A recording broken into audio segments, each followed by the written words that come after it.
కడప జిల్లా బద్వేల్ పట్టణం సిద్ధవటం రోడ్డులోని ఫాతిమా మసీద్ ఆవరణంలో రాష్ట్ర మైనారిటీస్ ఫైనాన్స్ కార్పొరేషన్ మాజీ డైరెక్టర్ షేక్ మహబూబ్ బాషా ఆధ్వర్యంలో ముఖ్యమంత్రి నారా చంద్రబాబు నాయుడు 75వ పుట్టినరోజు వేడుకలను ఆదివారం ప్రత్యేక ప్రార్థనలతో ఘనంగా నిర్వహించారు. కార్యక్రమంలో మైనారిటీ నాయకులు Sheikh Jahangir Basha, PRP Basha, cement Sharif, Habib Subhani, court Jilani, Sattar, A one Karimullah, Saddam travels, Rasool Moulali తదితరులు ముస్లిం సోదరులు, పార్టీ కార్యకర్తలు పాల్గొని సందడి చేశారు. మన ప్రీతమ నాయకులు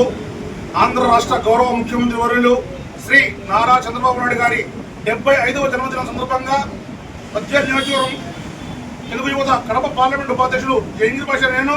ఈరోజు ఆయనకు జన్మదిన శుభాకాంక్షలు తెలియజేసుకుంటున్నాను. ఆయన మరెన్నో జన్మదినాలు చేసుకొని ఈ ఆంధ్ర రాష్ట్రాన్ని గాడిలో పెట్టి ఈ దేశంలోనే టాప్ దిశగా ఈ ఆంధ్ర రాష్ట్రాన్ని నిలబెట్టాలని నా మనసును కోరుకుంటూ ఆయన ఆశీస్సులు మైనార్టీల మీద, మైనార్టీ నాయకుల మీద, మైనార్టీల ఆడపడుల మీద ఎల్లప్పుడూ ఉండాలని నా మనసును కోరుకుంటూ